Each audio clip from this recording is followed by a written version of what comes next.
Hello everybody, welcome back to another video. Now before I get started, I just wanted to say a quick thanks to everyone that's been watching my videos and leaving likes and all that good stuff.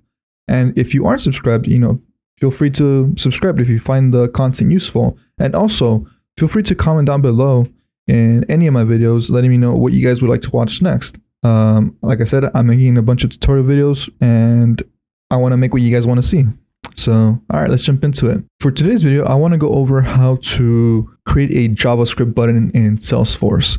Now, just a quick disclaimer, this does only work in Salesforce Classic. I know we've mainly been doing work in Salesforce Lightning. So, again, this is just for Salesforce Classic. I know that a lot of companies have made the jump to Lightning over the past couple of years. But, there are still a lot of companies out there that are still utilizing Classic. So this might be useful to you if you run into an org that is still using Classic and you need to create a button for them or something. Like I said, this does only work for Classic. So let's jump into Salesforce Classic. Once we are in here, I am going to pick this object, the supplies object. There's not much to it. I'll just pick this object kind of at random just because, we need an object to create our JavaScript button. So what I'm thinking here, just by looking at this object with all these records, I think I'm going to create a JavaScript button that will change the status of a record. So let's go ahead and jump into the backend. Let's view the object. Let's scroll down. Here are all the different fields. The one that we want to change is called status. So let's see what we have available to us. It looks like we have draft, active, and inactive. So I think what we'll do is we'll say in this list view, because we only have this one right here, anytime any record is clicked or checked rather, and we click on this new button that we're going to create, it will do a few things. First, it'll check to see what the status is. If the status is draft, then it will allow the status to be changed to active. If the status is blank, then it will either throw out an error message saying that, it can't be changed from blank to active, or we'll just ignore it. We'll see what we do. I think that'll kind of showcase, I guess, the power of the JavaScript button, even though you can't use it in Lightning. But that's kind of what I'm thinking. Yeah, so let's jump into that. Let's go back to our object. And if we scroll down, we see here we have this section called buttons, links, and actions. Let's just go ahead and create a new button or a link. And I guess I probably should have specified a little further. The type of button we're going to create is a list view button. So the behavior we're looking for is to execute JavaScript, and of course we get this little error message, saying that there's no compatibility with Lightning, and obviously JavaScript buttons do have some security implications, so just be aware of that. Let's give it a label. I will say this one will be called activate supply, and we'll give it a description. The description will be this button will activate, or actually no, let's say this sets the supplies status to active if, and we'll make that very clear, if the status is draft. Okay, I think that's pretty self-explanatory. All right, so and instead of writing our code here, because this is just kind of like a text editor with no code completion or no linting or none of that stuff, let's go ahead and open up VS Code and get it done there instead. So let's go ahead and open up a new file. We're going to create a JavaScript file here. And the first thing we need to do is write out this right here. This is kind of just like importing the connection, or actually it is. It's importing the connection.js library, which is a library I'm guessing created by Salesforce that allows us to get some methods and APIs that allow us to interface with Salesforce. And this will be very useful because, like as I mentioned earlier, what we want to do is we want to check to see what the status of this supply record is prior to doing anything. So we'll need to, query these records and their fields.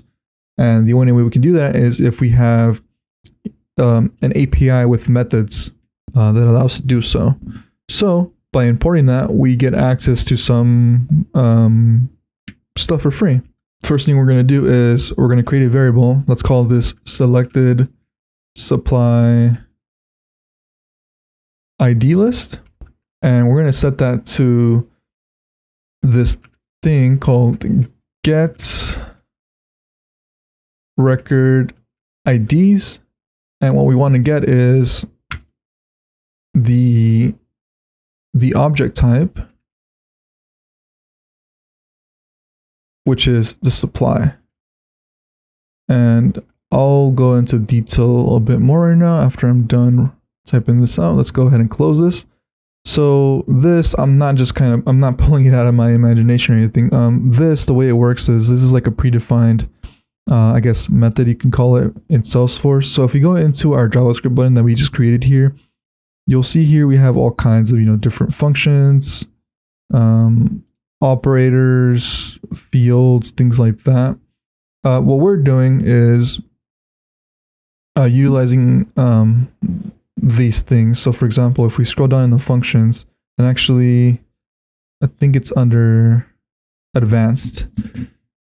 Yeah, it's under advanced. It's an advanced function. It's called get record IDs. You see here, this is just a predefined function that's available to us within Salesforce.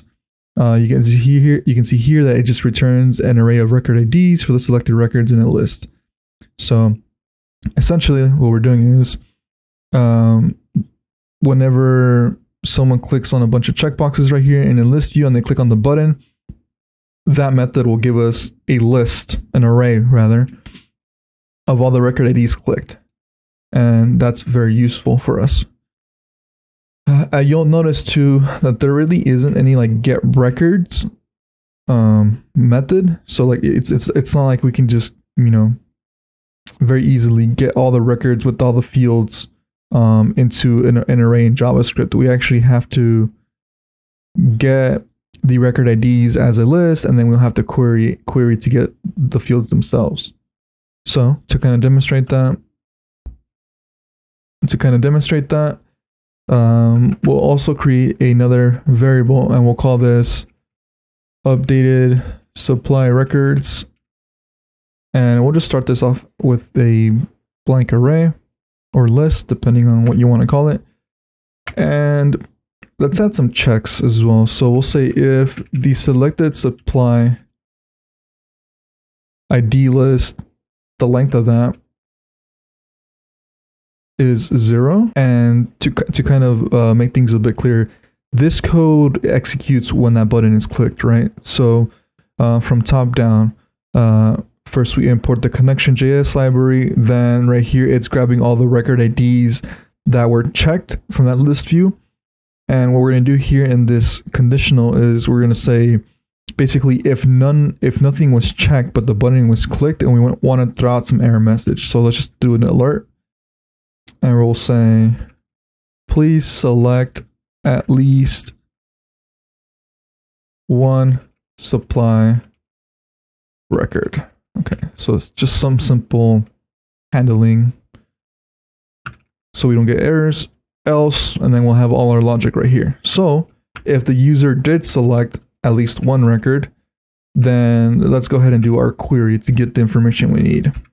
So we're going to do sforce.connection.query, and inside here we have our query. So select, I'll get the ID, the status field, which is probably the most important field we need. Give it a space here, and I'm going to just format things a little bit so it's a bit more legible. So let's see, yeah, we'll do like this. Okay, So, and I don't even know if this is correct formatting, but this might be a bit more legible. So we're going to select the ID and the status. And then in the next line, we're going to say from the supply object, give that a space, plus appending it. And we want to get the records where the ID is in the this list right here that we got on line 3. And the way I'm going to do that is I'm going to basically convert this list into a string. I think that might be easier in JavaScript. So let me go ahead and do that the JavaScript way, which is basically just getting that list and then using the join method to basically join all the elements in that list with a comma by doing it that way. And then we'll just close out this. And we should be good. Okay. By doing this here, we basically did a query, a SOQL query in JavaScript to get us all our records that were clicked on by the user or checked by the user. As I mentioned earlier, there is no Salesforce method or way of getting the records themselves. The only method that they give us is of getting the record IDs that were checked. So this is why we have to do a whole SOQL query to the record fields themselves. So once we have that, we're gonna have, this is basically gonna return an array of records, but it's formatted in a custom JavaScript object. So what we have to do is we have to convert that custom JavaScript object into, what we have to do is convert that custom JavaScript object into a more generic JavaScript object, if that makes sense. And luckily for us, this custom Salesforce JavaScript object has a method that allows us to do it very easily. So I'm going to say that the selected supply list, so now we're dealing with the actual list of supplies, is going to be this right here. So like I said, they provide this getArray method that we can just call, and what we want are the records themselves. So yeah, I hope that makes sense. Again, one more time to reiterate, what we get back when we do this SOQL query is a custom Salesforce JavaScript object that has not only the records themselves, but also a lot of different methods. And what we're doing is we're using the getArray method to just get the records themselves, and we're storing that in just a generic JavaScript array. Okay, so once we have that, what we should probably do is have another check. So, and let me format this a bit better. Okay, so what we should do is have another check. So we're going to say if the selected supply list is not null and the length of it, I guess it's at least 1 or just greater than 0. So yeah, if it's at least 1, then we can do some stuff. And I'm just doing this just to be kind of a bit more defensive. Like, I have no idea if this can return, null if it fails or something for some reason. So just to be on the safe side, I will say if it's not null and it returned at least 1 record, then we're safe doing the rest of our logic. So what I want to do next is I want to iterate through those records. So just a simple for loop.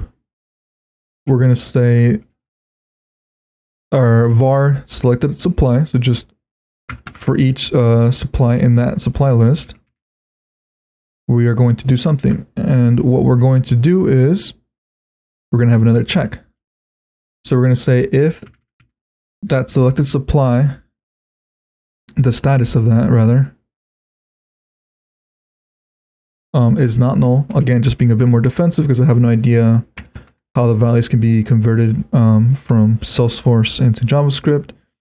If it's not null and it's equal to draft, because again, that like as we said in the beginning, that was a requirement that we only want to convert a supply record from draft to active, not from blank to active or from anything else to active. It has to first go to draft and then it can then go to active. So if it meets those conditions, then we are safe to basically convert or change the status of that record from draft to active.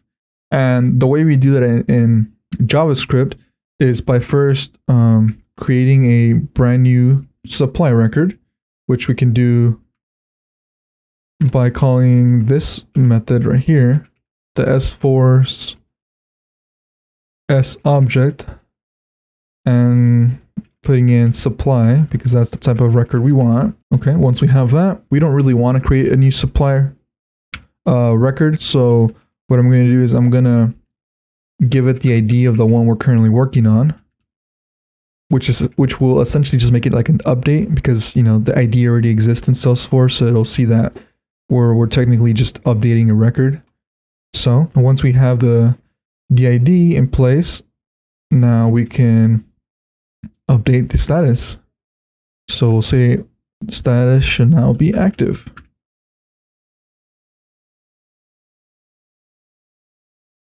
And once that's done, let's make use of our variable up here, the updated supply records. So what I'm going to do is I'm going to push that record we just created into this updated supply records, which, as the name implies, keeps track of all the records we're updating. And so what's happening is the for loop is going to iterate through all the records that were checked in that list view, and if it meets this criteria of the status being draft, it's then going to basically just change status to active, and it's going to store all the ones that were changed in this variable that we defined up here on line 5. So once that's done, we can move on to the next step. Outside of this loop right here, let's have another conditional. And this time we're going to say if that updated supply records array contains anything, what we're going to do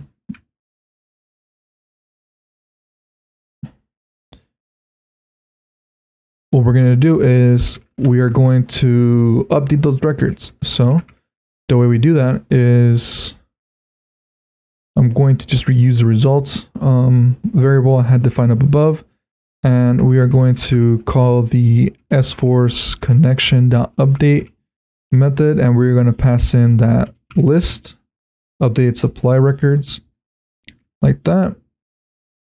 And after that's done, I want to make sure that that results variable is not null. But if it is null, that means we had some type of error or something went wrong. So I'm going to create an alert like that, and it's just kind of simple, generic. So we're just saying none of the supply records selected were activated. Ensure that the supply record has a status of draft. Try again or contact the Salesforce administrator for assistance. Just something simple to let them know that something went wrong and that they should either retry or to, you know, get help basically. So if it's not null, then what we need to do is let's create a variable to keep track of our errors. I'll call that error message. And I'm going to iterate through this result variable, which is a list. So let's call this result index, I guess, of results. And yeah, so like I said, and I should probably explain what this result array contains is a it'll contain an element for each of the records that were updated. So as an example, if the user had selected or had checked 3 records that they wanted to update, this result array would contain 3 elements in it, one for each of those that were updated. And what it contains inside of each element is basically just information of whether or not it was updated, or if it failed, why it failed. It'll have that information. So basically, I just wanted to iterate through that result array and then kind of like build up this error message string if there were any errors for any reason, and then kind of just display that to the user.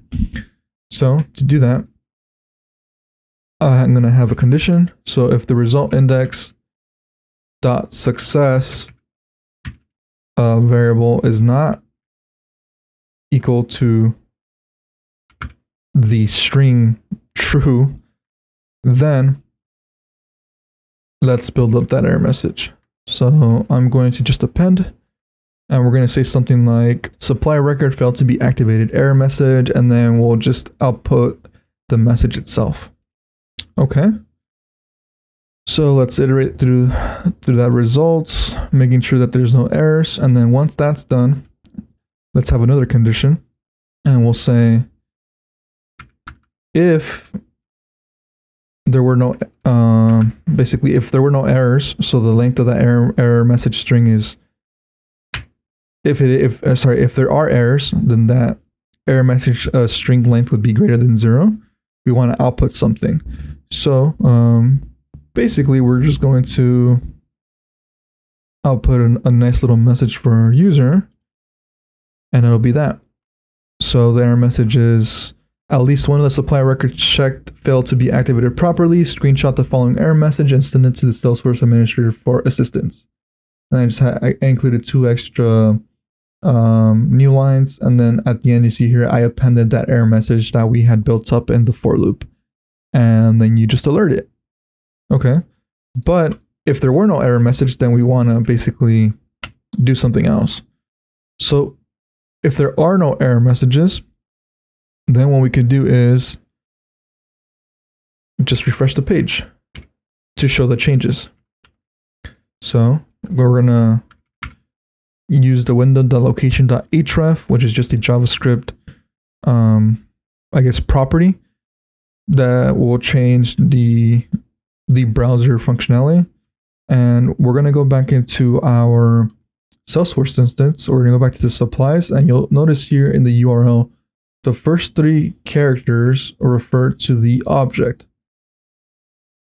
So, and just to show that, if we were to go to any other object, and if we replace that with the ones I just grabbed for the supply object, and if we go here, it'll basically redirect us back to the supply object. So basically saying right here that if there were no error messages, everything went through fine, the records were updated properly, then basically just refresh the page. This is what this line is saying. Let me make sure we did everything correctly. And probably what we should do is add another, I guess, condition right here. So we said here on line 30 that if we were able to, if there are records that do need to be updated because they met this criteria, then we do this logic. But what if there are no records that met that criteria? We should probably also output some error message to the user so they know what's happening instead of just, seeing nothing occur. So I'll just kind of copy this right here again, and I'll paste it right there. So I know there are quite a few logic branches, but very quickly again, from the top, we're gonna grab all the record IDs that were checked in that list view, and if there weren't any, we'll just output an error message. But if there were some records that were checked, we're gonna do a SOQL query to get the status field, and then we're going to iterate through those records. And if the status is draft, then we're basically going to change that status to active. And in here, we do the actual update to the Salesforce system. And here we're just doing some simple error handling. If there are no errors, then we just refresh the page. So pretty simple. I hope I've explained that somewhat half decently. So let's go ahead and copy all of this, and let's go ahead and throw it into our button. So I'll just copy paste it here. I'll do a quick syntax check, and let's just do a quick save.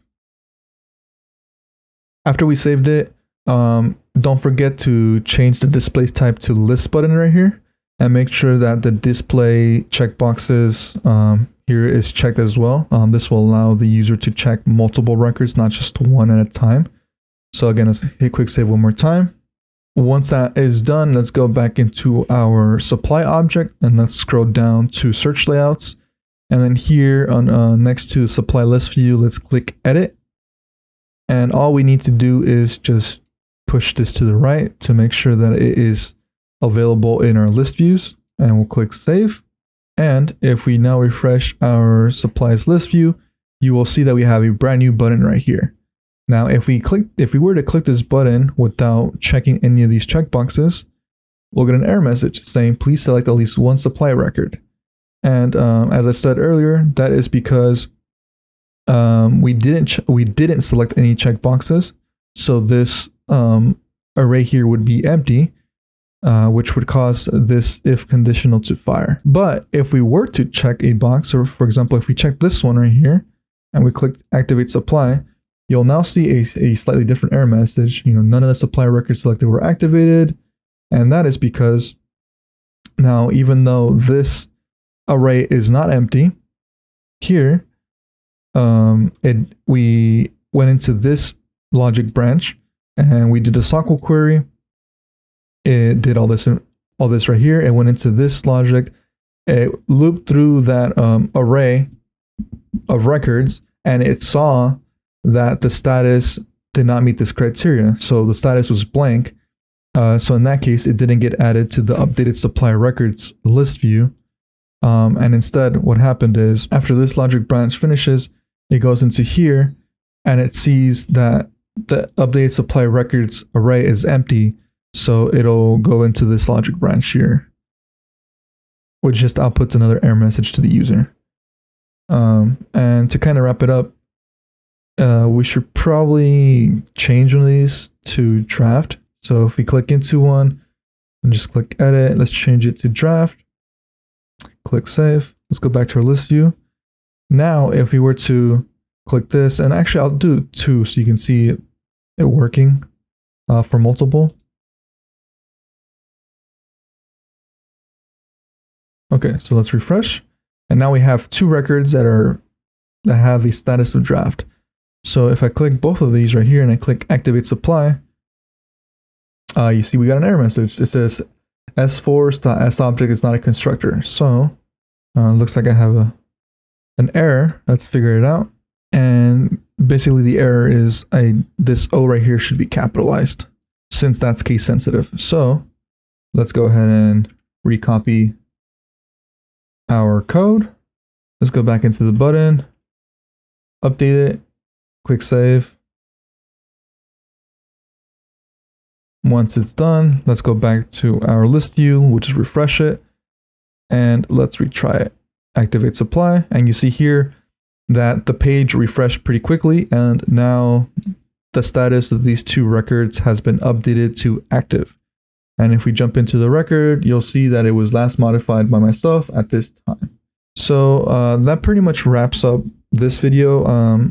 I do know this video was a bit more hands-on, I guess, tech, and I might have not explained everything as well as I could have. I haven't made a video in a while, so I do feel a bit rusty. But like I said, feel free to leave any comments down below if you have any questions or suggestions about videos you would like to see in the future. I would love to help as much as possible. All right, thank you for watching. Until next time.